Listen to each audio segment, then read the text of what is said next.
Captain Jake Morrison stood on the bridge of the UES Horizon and watched the alien ships approach. 3 months had passed since Earth received the first signal from the Galactic Coalition.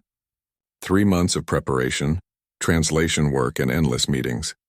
Now the moment had finally come. The alien vessels were unlike anything humans had ever seen.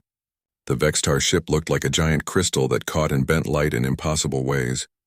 The Luminar craft seemed to be made of pure energy, shifting between colors that had no names in human language. These were the representatives who would decide if humanity deserved a place among the stars. Commander Lisa Hayes checked her tablet one more time. She carried the weight of representing all human culture on her shoulders. Behind her stood Dr. Helen Ford, the mythology expert who had helped prepare their presentation. Every story, every legend, every piece of human creativity had been carefully selected to show their worth. The docking bay filled with soft music as the aliens entered. The Vextar representative moved like flowing water, despite being made of what looked like living crystal. Its voice came from everywhere at once when it spoke through the translation device. "I am SciFi of the Vextar Collective. We come to evaluate your species for membership in the Coalition." The second alien seemed to float rather than walk. Its form shifted constantly like smoke given shape. "I am Quindes of the Luminar Consciousness. We seek to understand your cultural achievements." Captain Morrison welcomed them aboard. The formal ceremonies began in the main conference room. Earth's leaders had sent their best scientists, artists, and diplomats. They showed holographic displays of human technology, played recordings of symphonies, and presented digital galleries of art from every continent. The aliens observed everything with what seemed like polite boredom. SciFi's crystal form flickered as it processed the information. Quindes made soft humming sounds that the translator interpreted as academic interest. Then came the moment Lisa Hayes had prepared for her entire career. She began to tell the stories that defined humanity. She spoke of Odysseus sailing across dangerous seas to find his way home. She told of Beowulf fighting monsters in dark halls. She shared the creation myths of the Native Americans, where the world was born from a turtle's back. She recited African folktales of Anansi the spider, who brought wisdom to humanity through cleverness and tricks. Dr. Ford added her voice, telling of Nordic gods who knew they would die but fought anyway. She spoke of Japanese legends of spirits in every tree and stone. She shared Chinese stories of dragons who brought good fortune, and Mexican tales of heroes who challenged death itself. The humans watched the aliens carefully for any sign of interest or understanding. The translation devices worked perfectly, converting every word into the complex harmonics the Vextar used and the color patterns the Luminar understood. When the presentation ended, silence filled the room. Captain Morrison waited. Commander Hayes held her breath. Dr. Ford gripped her notes tightly. Finally, SciFi spoke. "These narrative constructs are primitive in nature. Your species appears to process information linearly, without quantum harmonic integration." Quindes added its assessment. "The temporal weaving present in advanced cultures is absent. These stories lack dimensional layering and paradox resolution protocols." Lieutenant Colonel Ryan Baker, Earth's military representative, leaned forward. "What do you mean by primitive?" "Your stories exist in single time streams," SciFi explained. "True cultural achievement involves narratives that exist across multiple quantum states simultaneously. The Altair 7 composers create symphonies that occur in past, present, and future at once. The Kepler 442 poets weave stories that reshape reality itself." Dr. Ford tried to explain. "But our stories do have layers of meaning. They change based on who tells them and who hears them. The same myth can mean different things to different people." "Inefficient," Quindes responded. "Advanced cultures achieve unified meaning across all consciousness levels. Your fragmented approach suggests developmental limitations." The meeting continued for hours. The aliens examined everything humanity had to offer. They tested human music against their quantum harmonic scales. They analyzed human art through dimensional complexity matrices. They processed human literature through their temporal integration protocols. Every test came back the same way. Humanity scored far below the threshold for full coalition membership. "We grant your species provisional status," SciFi announced at the end. "You may engage in basic trade in outer rim sectors. Mining rights for dead worlds are available. Transportation services for non-essential materials may be contracted." Commander Hayes felt her heart sink. "What about exploration?" Scientific cooperation? Cultural exchange? Your species requires significant development before such privileges become appropriate, Quindes replied. Perhaps in several thousand years your storytelling will achieve sufficient complexity. The aliens departed as smoothly as they had arrived. Captain Morrison watched their ships disappear into hyperspace before turning to his crew. The disappointment in the room was thick enough to cut with a knife. Lieutenant Colonel Baker summed up what everyone was thinking. They basically made us galactic janitors. Dr. Ford shook her head slowly. They don't understand what they heard. Human stories aren't primitive. They're something else entirely. What do you mean? Hayes asked. Their stories are perfect, mathematically precise, quantum integrated, but our stories are alive. They change every time someone tells them. A grandmother tells Cinderella differently than a child does. The Odyssey means something different to a soldier than to a sailor. That's not a weakness. That's power.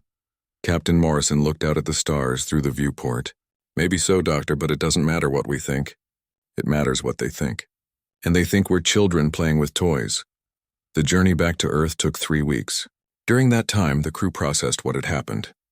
Humanity had reached for the stars and been told they weren't ready. They had shared their greatest achievements and been found wanting. Earth Command received the report with grim acceptance. Admiral Kate Sullivan called it a setback but not a defeat. The Coalition had offered something, even if it wasn't what humanity had hoped for. Mining operations began within a month. Human ships traveled to dead worlds in the Outer Rim, extracting resources for alien masters. It was honest work, but it stung. Humanity had dreamed of joining a community of equals. Instead, they had become servants. Dr. Ford continued her research despite the lack of official support. She studied every piece of information about Coalition cultures. She analyzed their stories, their myths, their legends. The more she learned, the more convinced she became that the aliens had made a terrible mistake. Human stories weren't primitive.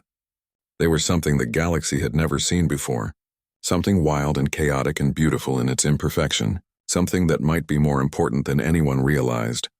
But her warnings fell on deaf ears. Humanity had been judged and found lacking. The stars had heard their legends and dismissed them as the babbling of children. Time would prove how wrong that judgment was. 3 months later, the universe changed forever. Admiral Kate Sullivan was reviewing mining reports when the first alerts came through. Long-range sensors at the edge of human space detected massive energy signatures from the galactic core. The readings were unlike anything in the databases. Communications Officer Ben Carter burst into her office without knocking. Admiral, you need to see this immediately. The command center buzzed with activity. Every screen showed the same impossible readings. Energy patterns that stretched across light years. Gravitational waves that bent space itself. And something else, something that made the sensors scream warnings in languages they had never been programmed to speak. What am I looking at, Carter? Sullivan demanded. We don't know, ma'am. The Coalition emergency channels just went active across the entire galaxy. Something big is happening. The first transmission came from Altair 7th. The quantum harmonic composers who had impressed the aliens so much were screaming. Their perfect mathematical symphonies had become discordant noise filled with terror and pain. Captain Jake Morrison arrived at Earth Command within hours. His ship had been hauling ore from a dead world when the alerts began. Now he stood in the briefing room with Sullivan and her staff, watching the galaxy tear itself apart. The Kepler 442 system has gone dark, Lieutenant Commander Alex Turner reported. Complete communications blackout. The temporal weavers just stopped responding mid-transmission. Dr. Helen Ford had been called in despite her unofficial status. She studied the incoming reports with growing alarm. This isn't random. Look at the pattern. The most culturally advanced species are being hit first. Colonel Susan Blake pulled up a galactic map. Red zones spread like a plague across the star charts. Each one marked a civilization that had gone silent. The species with the most sophisticated stories, the most complex cultural achievements, were disappearing one by one. Coalition Command is requesting assistance from all member species. Communications Specialist Tim Walsh announced. Emergency Protocol 77 Alpha. Admiral Sullivan looked at the message on her screen. Supreme Coordinator Velthos, the ancient being who led the Coalition, was asking for help. The same organization that had dismissed humanity as primitive was now begging for aid. What's our response capability? She asked. Morrison stepped forward. The Horizon is ready for deployment. We can have a full escort squadron assembled within 12 hours. The reply from Coalition Command came back within minutes, polite but firm. Human vessels should focus on evacuation protocols rather than combat operations. Their primitive technology would be more useful moving refugees than fighting whatever was causing the chaos. Colonel Blake read the message aloud. They suggest we maintain safe distances and avoid unnecessary risks. Dr. Ford slammed her hand on the table. They're doing it again, dismissing us, even now when their perfect civilizations are falling apart. More reports flooded in throughout the day. The Vextar crystal ships were shattering like glass when they encountered the enemy. The Luminar consciousness was fragmenting, their energy forms dissolving into random static. Species that had existed for millions of years were vanishing in hours. Then came the first clear transmission about what they were facing. A dying Altair 7 composer managed to send one final message before their world went dark. The translation was rough, but the terror came through clearly. The Void Harbingers have awakened. They consume meaning itself. Our greatest works become doorways for our destruction. The more beautiful the song, the faster we die. Ben Carter worked through the night to gather more information.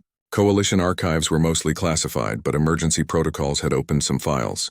What he found chilled everyone who read it. The Void Harbingers were older than the galaxy itself. They existed partially outside normal space-time, feeding on consciousness and cultural memory. Ancient records called them the Devourers of Story and the Silence Between Thoughts. They've been sleeping in the dark between galaxies, Dr. Ford explained to the assembled staff. Something woke them up. Something drew them back. Turner pulled up tactical analyses from the few Coalition ships that had survived contact. They don't attack with weapons. They attack with something else. The ships are intact, but the crews are gone. Not dead. Empty. Like someone erased everything that made them who they were. Admiral Sullivan studied the reports. Each attack followed the same pattern. The Harbingers would appear near a world with advanced culture. They would do something that the sensors couldn't properly detect. Within hours, the entire population would stop creating, stop thinking, stop being anything more than biological machines. They feed on stories, Dr. Ford said quietly. The more complex and unified the cultural system, the easier it is for them to consume. Captain Morrison looked up from his tactical display. What do you mean? Think about what the Coalition values. Perfect narratives that exist in quantum superposition, stories that are mathematically precise and dimensionally integrated. They're like computer programs, easy to access if you know the right codes. Colonel Blake frowned. Are you saying their advanced culture makes them vulnerable? I think it does. The Harbingers evolved to feed on structured consciousness. The more organized and unified a culture's stories are, the more efficiently they can drain them. The implications hit everyone at once. The Coalition's greatest strength had become their greatest weakness. Their perfect, mathematically precise stories were like beacons calling the ancient devourers home. Earth's leaders debated through the night. Some wanted to follow Coalition orders and focus on evacuation. Others argued for a more aggressive response. The galaxy was dying around them, and humanity was being told to hide in the corner. The decision came when news arrived from Tau Ceti. The mathematical poets who lived there were known for their logical precision. Their epic verses followed algorithms that could reshape reality itself. They had been confident they could resist any attack. The Harbingers consumed their entire system in 37 minutes. Major Carol Reed volunteered to lead a reconnaissance mission. Her ship, the UES Vigilant, would observe the aftermath and gather intelligence. Admiral Sullivan approved the mission despite Coalition warnings. What they found defied understanding. Tau Ceti still burned in its proper place. The planets still orbited in their correct paths. The cities still stood. But nothing lived there anymore. Not in any way that mattered. Communications specialist Walsh scanned the empty worlds. I'm picking up life signs, but they're wrong somehow. The patterns are all mechanical. No creativity, no spontaneous thought.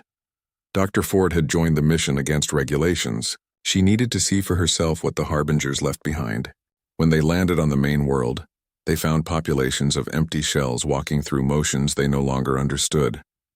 A creature that had once been a mathematical poet approached their landing party. It spoke in perfect meter and rhythm, but the words were meaningless. Beautiful sounds arranged in precise patterns that conveyed nothing at all. "The story is gone," Dr. Ford whispered. "Everything that made them who they were. The harbingers ate their meaning and left the rest." But something unexpected happened as they prepared to leave. Reed's crew had been nervous, and to calm themselves, they had quietly recited old Earth nursery rhymes. Simple verses learned in childhood. Little Bo Peep and Jack and Jill and Humpty Dumpty. Walsh noticed it first on his sensors. The empty space around their ship rippled. Something vast and hungry approached, then suddenly recoiled as if stung. "Did you see that?" he called out. They all saw it. For just a moment, something immense had pressed against the edge of perception, something that existed in the spaces between thoughts. It had reached toward them, then pulled back in what looked like confusion or pain. The nursery rhymes had done something. Simple, illogical stories about eggs falling off walls and sheep running away had somehow hurt beings that fed on meaning itself. Reed ordered an immediate departure, but Dr. Ford was already thinking. If human children's songs could affect the harbingers, what might human legends do? What might happen if they stopped running and started fighting back? The flight home took 3 days. During that time, reports continued to arrive. More worlds going dark, more civilizations falling to the ancient hunger. The galaxy was dying and the Coalition was powerless to stop it. But humanity had learned something important. The Void Harbingers could be touched. They could be hurt. And the weapon that hurt them was something Earth had in abundance. Stories that made no sense. Legends that contradicted themselves. Myths that changed with every telling. By the time they reached Earth, Dr. Ford had a plan.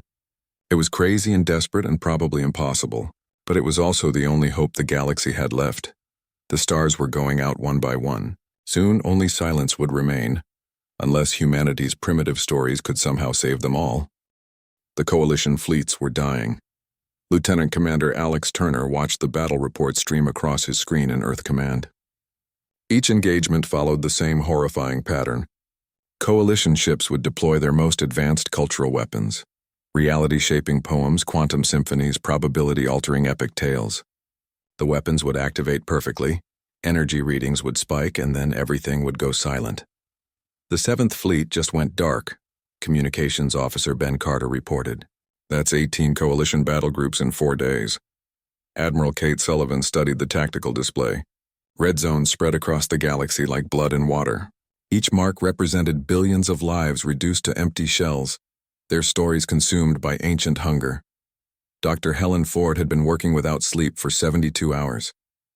Her desk was covered with cultural analysis files, battle reports, and half-empty coffee cups. She had found something that changed everything. "They're not losing because they're weak," she announced to the command staff. "They're losing because they're too perfect." Captain Jake Morrison looked up from his own reports. "Explain that, Doctor." "Look at the resistance patterns," Ford pulled up her analysis. "The species falling fastest are the ones with the most advanced cultural systems. The Vextar crystalline harmonics, the Luminar consciousness networks, the Altair 7 quantum composers. Their stories are mathematically precise, dimensionally integrated, and unified across their entire species." Colonel Susan Blake frowned. "That sounds like strength, not weakness. It would be against any normal enemy. But the Void Harbingers aren't normal. They've evolved to consume structured consciousness.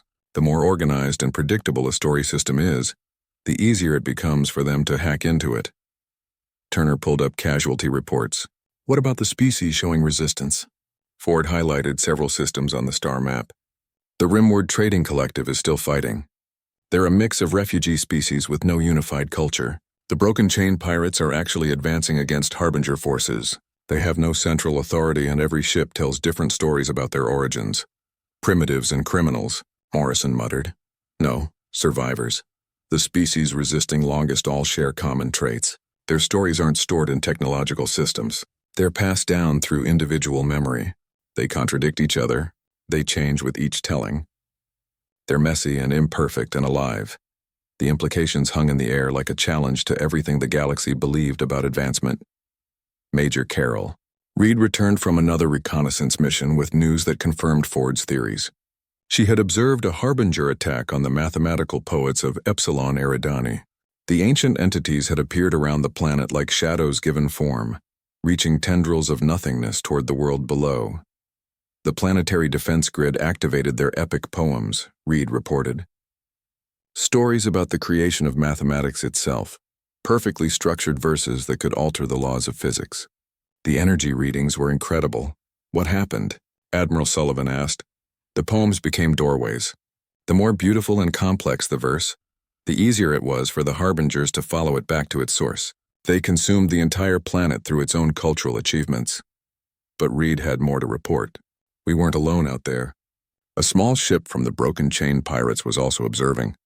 When the harbingers finished with the planet, they moved toward the pirate vessel. The pirates had done something no coalition commander would have considered. When the Void Harbingers approached, the crew began telling conflicting stories about their ship's origin. One claimed it was built from the bones of a dead god. Another swore it was grown from a seed planted by time travelers. A third insisted it had always existed and would never be destroyed. The harbingers stopped. Reed continued. They surrounded the ship but couldn't seem to figure out how to consume it. Every time they reached for one story, another contradicted it. Eventually, they just left. Communications specialist Tim Walsh had been monitoring coalition channels throughout the crisis. The picture he painted was grim. Supreme Coordinator Velthos is requesting immediate evacuation protocols for all core worlds. They're abandoning their capitals. The coalition's most precious civilizations were fleeing their homeworlds, taking their quantum-integrated cultural systems with them. They didn't understand that their perfect stories were exactly what the harbingers hunted. Dr. Ford worked through another night, analyzing every scrap of data about successful resistance.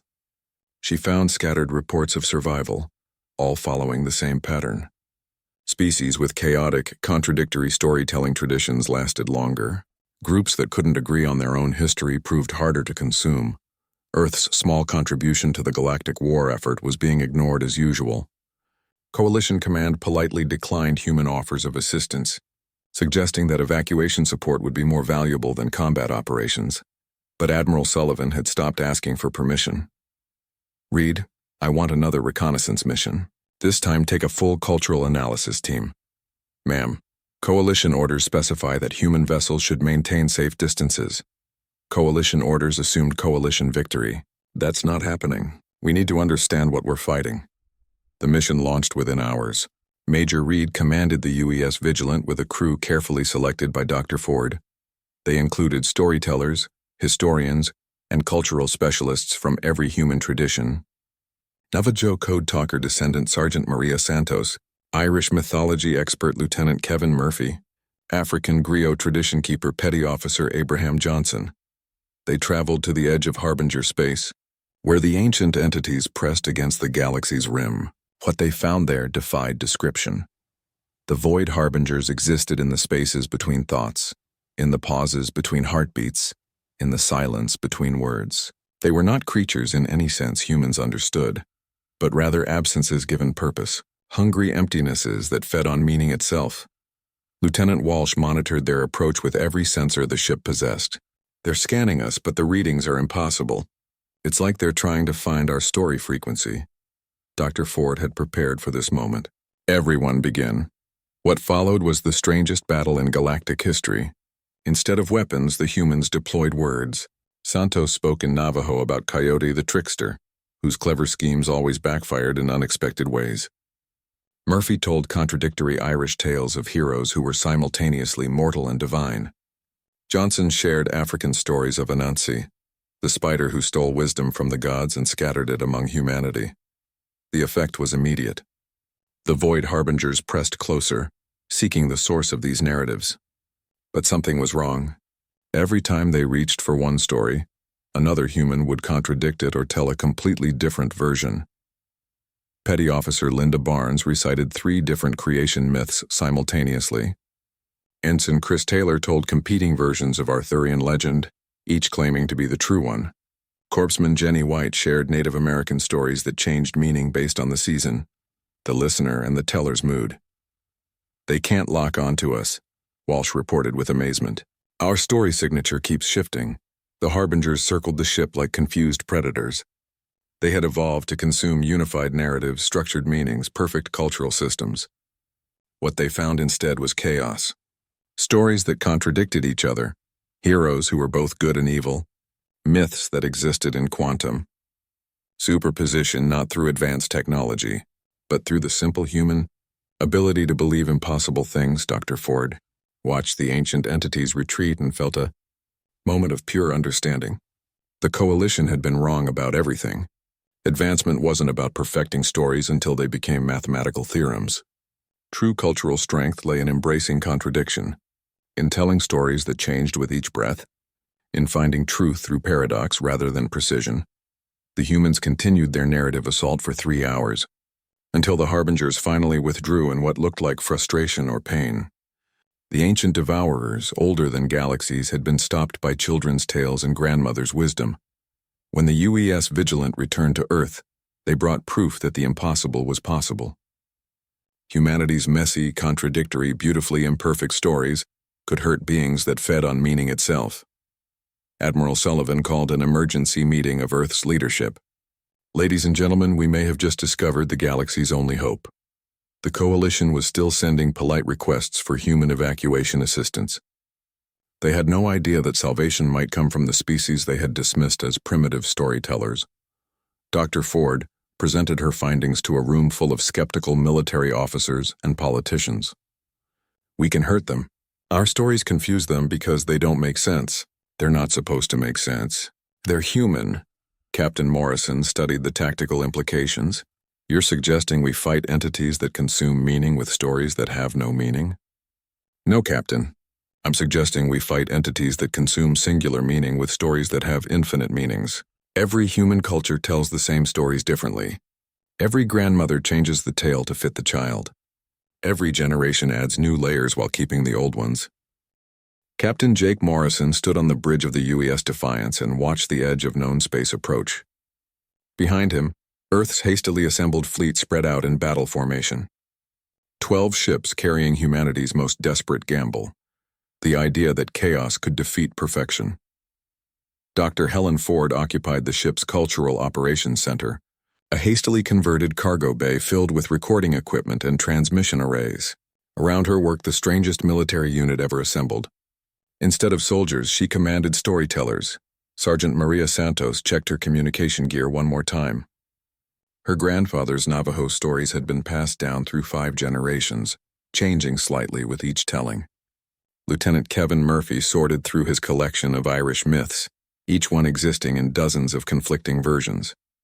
Petty Officer Abraham Johnson hummed African rhythms that had never been written down because they lived in the hearts of the people who sang them. All stations report ready. Communications Officer Ben Carter announced from the bridge. Admiral Kate Sullivan's voice crackled over the fleet-wide channel. Operation Storyteller is authorized to proceed. Remember, we're not fighting with weapons. We're fighting with words. The plan was desperate beyond measure. Earth's fleet would position itself at the edge of Harbinger space and broadcast human stories on every frequency they could manage. Not the sophisticated narratives the coalition valued, but raw, contradictory, beautifully imperfect human mythology.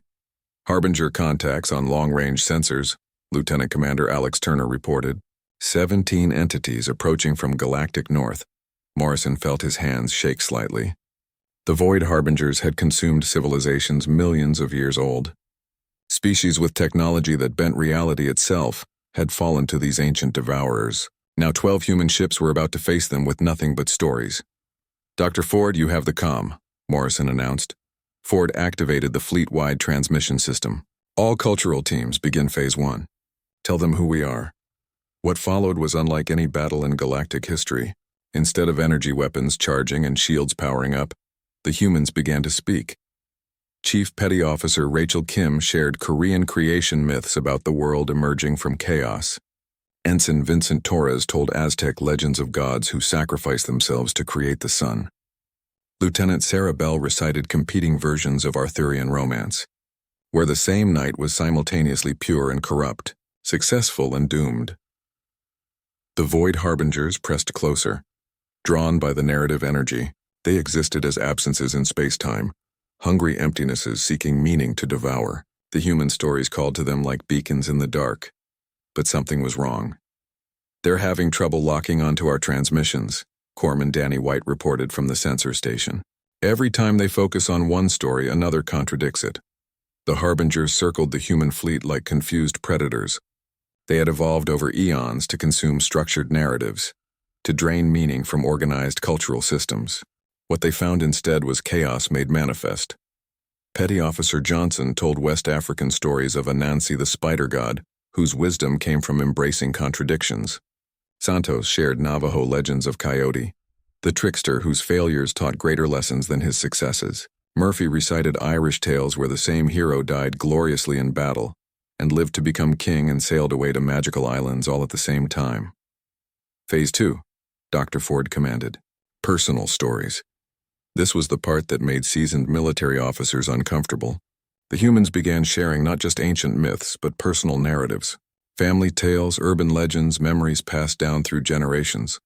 Lieutenant Commander Turner told his grandmother stories about growing up during Earth's world wars, mixing historical fact with family mythology until truth and legend became indistinguishable. Dr. Ford shared childhood fairy tales where the same princess was saved by a prince, saved herself and turned into a dragon depending on who was telling the story. Even the toughest Marines participated.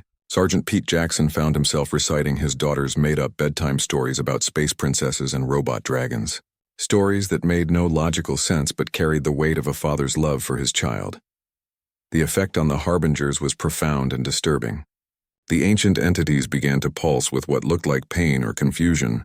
They pressed against the human stories like moths against flame, drawn by the narrative energy but burned by the contradictions. "They're trying to consume our stories," Walsh reported, "but they can't process them. Every time they grasp one meaning, 10 others contradict it." Morrison watched the tactical display with fascination and terror. The harbingers were larger than his ships, older than his species, hungry for meaning itself. But they couldn't feed on stories that refused to have single meanings. Phase 3, Ford announced. Full cultural assault. Every human in the fleet began talking at once, not in coordination but in glorious chaos. They told every story they had ever heard, every legend that had shaped them, every myth that had given their ancestors hope in dark times. The bridge filled with voices. Engineering crews shared technical stories about machines that had personalities. Medical personnel told healing legends from every culture on Earth. Even the ship's cooks contributed, sharing food myths and harvest stories that connected humanity to the soil of their homeworld. The cacophony should have been meaningless noise. Instead, it became something greater than the sum of its parts. A symphony of human experience that captured everything beautiful and contradictory about consciousness itself. The void, harbingers recoiled as if struck.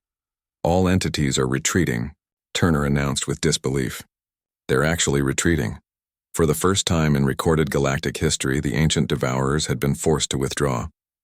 They had encountered something they couldn't consume, stories that thrived on chaos rather than order, but the victory was temporary. Long-range sensors showed hundreds more harbingers approaching from deeper in the void. Earth's small fleet couldn't hold them all. Morrison made the decision that changed the course of galactic history. All ships advance into harbinger space. Continue narrative bombardment. "Sir, that's far beyond our mission parameters," Blake protested from Earth Command. "The mission parameters assumed we'd fail. We didn't. Now we finish this." The human fleet pushed deeper into the darkness where the void harbingers spawned. Around them, space itself seemed to bend and twist as ancient entities pressed close. But the humans kept talking. They told stories of heroes who were cowards and cowards who became heroes. They shared legends that existed in dozens of versions across different cultures. They recited myths that changed meaning based on who was listening and who was speaking and what time of day it was. Dr. Ford realized what they were really doing. "We're not just fighting them. We're teaching them something they've never encountered before." "What's that?" Morrison asked. "That meaning doesn't have to be singular, that stories can be true and false simultaneously, that the most powerful narratives are the ones that embrace contradiction rather than resolve it. The harbingers had fed on advanced civilizations for eons because those cultures had perfected their stories until they became predictable, mathematical poems, quantum-integrated epics, reality-altering verses that followed logical progression from beginning to end. But human stories were different.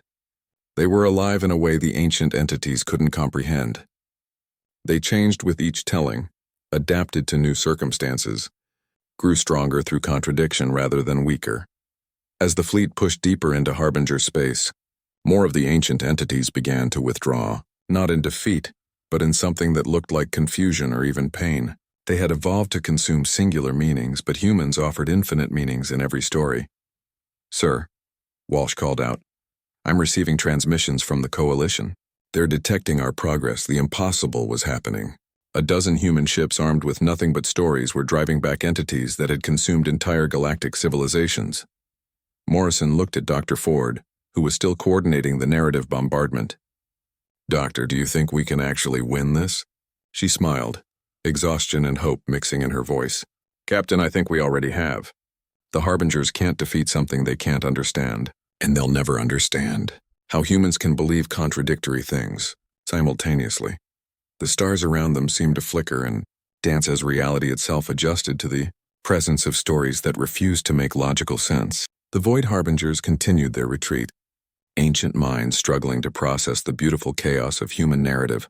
Behind them, Coalition fleets watched in amazement as primitive humans accomplished what their advanced civilizations could not. The galaxy's greatest weakness had become its only hope. The battle for meaning itself had begun, and for the first time, the ancient devourers were losing. The message from Coalition Command arrived as Earth's fleet pushed deeper into the void between galaxies. Supreme Coordinator Velthos himself appeared on the communication screen, his ancient form flickering with what looked like desperate hope. "Captain Morrison, Admiral Sullivan, we request immediate assistance. Our fleets cannot hold the Harbinger advance. Your methods appear to be effective." Captain Jake Morrison exchanged glances with Dr. Helen Ford. 3 months ago, the Coalition had dismissed humanity as primitive storytellers. Now they were begging for help from the species they had deemed unworthy of full membership. Admiral Kate Sullivan's response was swift and professional. "Coalition Command, we are prepared to coordinate a galaxy-wide operation. We'll need human cultural teams positioned at strategic points throughout your space." "Agreed. All restrictions on human vessel movement are hereby lifted. Full military cooperation is authorized." Dr. Ford activated the ship's communication systems. "All human vessels begin wide-spectrum cultural broadcasting. Every story you know, every legend you remember, every myth your families taught you." What followed was the strangest military operation in galactic history. Instead of deploying weapons, Earth's forces deployed words. Human ships spread throughout Coalition space, each one broadcasting the chaotic beauty of human storytelling. The UES Defiance took position near the galactic core, where the largest concentration of Void Harbingers had gathered. Around Morrison's ship, the ancient entities pressed like hungry shadows, seeking meaning to devour. Sergeant Maria Santos began with Navajo creation stories, tales of a world born from the dreams of sleeping gods. Her words carried the weight of generations. Stories that had survived conquest and cultural destruction because they lived in the hearts of the people. Lieutenant Kevin Murphy added his voice, sharing Irish legends that existed in dozens of versions across different counties. The same hero could be a king or a fool, a saint or a sinner, depending on who told the tale and why. Petty Officer Abraham Johnson's African stories joined the mix. Tales of wisdom gained through contradiction, of trickster gods who taught through failure, of heroes whose greatest strength was accepting their own weaknesses. The effect rippled through space itself. The Void Harbingers, ancient beyond measure, found themselves facing something they had never encountered in eons of feeding. Stories that refused to stay still, narratives that changed meaning with each breath, legends that were simultaneously true and false. Communications. Officer Ben Carter monitored the Harbinger response. "They're trying to adapt, but they can't lock onto our story frequency. Every time they think they understand one narrative, another human contradicts it." Chief Petty Officer Rachel Kim shared Korean myths about dragons that brought both fortune and disaster. Ensign Vincent Torres told Aztec stories where gods died to create life, where sacrifice and rebirth were the same action seen from different angles. Lieutenant Sarah Bell recited competing versions of European fairy tales. Cinderella was rescued by a prince, saved herself, or transformed into something beyond human understanding depending on which tradition was speaking.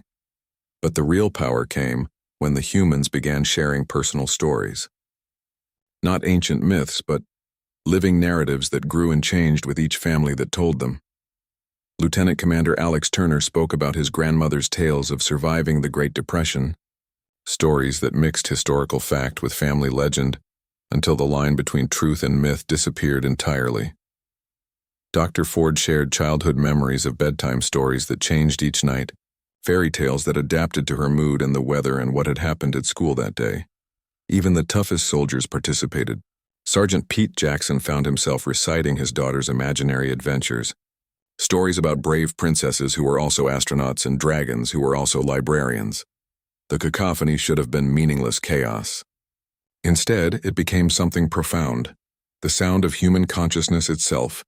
In all its beautiful contradiction, the Void Harbingers began to retreat not just from individual ships but from entire star systems. They had evolved to consume structured meaning, but humans offered something far more dangerous, meaning that refused structure, stories that grew stronger through contradiction rather than weaker. All Harbinger entities are withdrawing toward the galactic edge, Turner reported. Coalition forces are reporting similar effects throughout their space. The impossible was happening. Across the galaxy, human storytellers were driving back entities that had consumed civilizations for eons. 12-year-old children reciting nursery rhymes were more effective than quantum-integrated battle poetry. Morrison watched the tactical display as red zones turned green across the star map. Dr. Ford, what exactly are we doing to them? We're showing them something they've never seen before, she replied. Consciousness that thrives on paradox. Stories that exist in quantum superposition not through advanced technology, but through the simple human ability to believe impossible things simultaneously. The final confrontation came at the edge of the galaxy, where the void between stretched toward other distant islands of stars. The largest harbingers had gathered there, ancient entities the size of moons, hungry emptinesses that had fed on meaning since before the first stars formed. Captain Morrison led a combined fleet of human and coalition vessels into that dark space. But when the battle began, only human voices filled the void. Every person in the fleet told stories. Not just the official cultural teams, but engineers and cooks and medical officers and maintenance crews. They shared every tale that had shaped them, every legend that had given their species hope. Dr. Ford coordinated the narrative assault, but she quickly realized coordination was the wrong approach. The power came from chaos, from the beautiful impossibility of thousands of humans all telling different versions of the same stories. Communications. Specialist Tim Walsh shared technical legends about machines that developed personalities. Medical officer Jenny White told healing stories from every tradition on Earth. Even ship's cooks contributed, sharing food myths and harvest legends that connected humanity to their homeworld. The assault reached its climax when ordinary humans began creating new stories in real time. Parents told tales about their children's futures. Engineers imagined legends about the ships they had built. Scientists crafted myths about discoveries yet to be made. The Void Harbingers, faced with this torrent of living narrative, began to do something unprecedented in their ancient existence. They fled, not retreating to regroup, but genuinely fleeing toward the darkness between galaxies. They had encountered something that defeated them not through superior force but through superior chaos. All Harbinger entities are withdrawing beyond long-range sensors, Turner announced. They're heading for deep space, away from any star system. The galaxy held its breath as the ancient devourers disappeared into the void from which they had come. For the first time in eons, the Void Harbingers had been defeated not by destroying them, but by showing them something they could not consume. In the aftermath, Supreme Coordinator Velthos approached Morrison's ship personally. The ancient being that led the coalition moved with something approaching reverence as he entered the human vessel. "Your species has accomplished the impossible," he said through the translation device. "We owe you a debt that cannot be repaid." Dr. Ford stepped forward. "You don't owe us anything. You just need to understand something about stories." "What is that?" "The most powerful ones don't make sense. They're not supposed to make sense. They're human." Velthos studied the humans with new understanding. "We judged your stories as primitive because they lacked unity and logical progression." "That's exactly why they worked," Morrison replied. "The Harbingers evolved to feed on perfect narratives. They couldn't process our messy, contradictory, beautifully imperfect tales. The Coalition's formal apology came within days. Humanity was granted not just full membership, but a special status as guardians of narrative chaos. Their new role was to ensure that the galaxy's stories remained beautifully imperfect, protected from the kind of mathematical perfection that made civilizations vulnerable to meaning devourers. Dr. Ford's final report became required reading throughout Coalition space. Her conclusion was simple. The galaxy survived because one species refused to tell the same story the same way twice. Earth's new role was unlike anything in galactic history. Human cultural teams spread throughout Coalition space, not to impose their stories on alien cultures, but to help them rediscover the chaos that made narratives truly alive. They taught the surviving Vextar to let their crystal harmonics drift out of perfect tune. They showed the remaining Luminar how to embrace contradictions in their energy patterns. They helped every species remember that the most beautiful stories were the ones that changed with each telling. Captain Morrison returned to Earth a hero, but he knew the real heroes were the storytellers. The grandmothers who changed fairy tales to fit each grandchild, the children who created new myths and playground games, the families who passed down legends that grew richer with each generation. The stars themselves seemed different now, as if the cosmos had remembered something important about the nature of consciousness.